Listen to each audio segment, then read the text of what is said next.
আগে যখন অ্যালোপ্যাথি ওষুধ ছিল না, তখন চিকিৎসকরা যেভাবে চিকিৎসা করতেন আমরা সবাই জানি সেটা।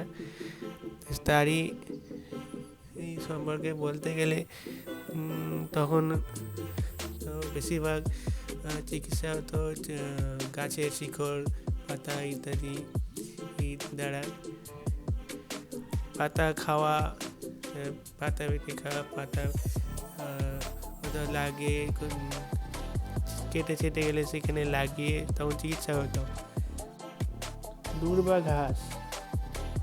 দূর্বা ঘাসে যে গুণ আছে তা অনেক কম মানুষই জানে। দূর্বা ঘাস রক্ত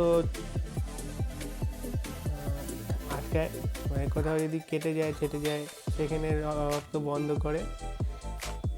দূর্বা ঘাস রক্ত স্বল্পতায় সাহায্য করে, মানে রক্ত যদি কম থাকে সেখানেও রক্ত বৃদ্ধিতে সাহায্য করে। মানে রক্তে লোহিত কণিকা হিমোগ্লোবিন যদি কমে যায় সেক্ষেত্রেও দূর্বা ঘাস বেটে খেলে সেখানে বাড়ে। দূর্বা ঘাস সুগারের ক্ষেত্রেও অনেক হেল্পফুল।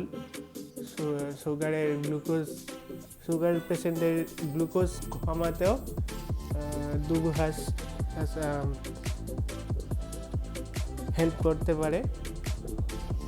ত্বকের ক্ষেত্রে স্কিনের যে প্রবলেম সেখানেও দূর্বা ঘাস হেল্পফুল। চুলকানি, মানে অ্যালার্জি যদি থাকে সেক্ষেত্রে দূর্বা ঘাস মানসিক সমস্যা বা মনের চাপ কমাতেও সাহায্য করে। পেটের সমস্যা যেমন আমাশা বা ডায়রিয়া, সেক্ষেত্রেও দূর্বা ঘাস যথেষ্ট হেল্পফুল।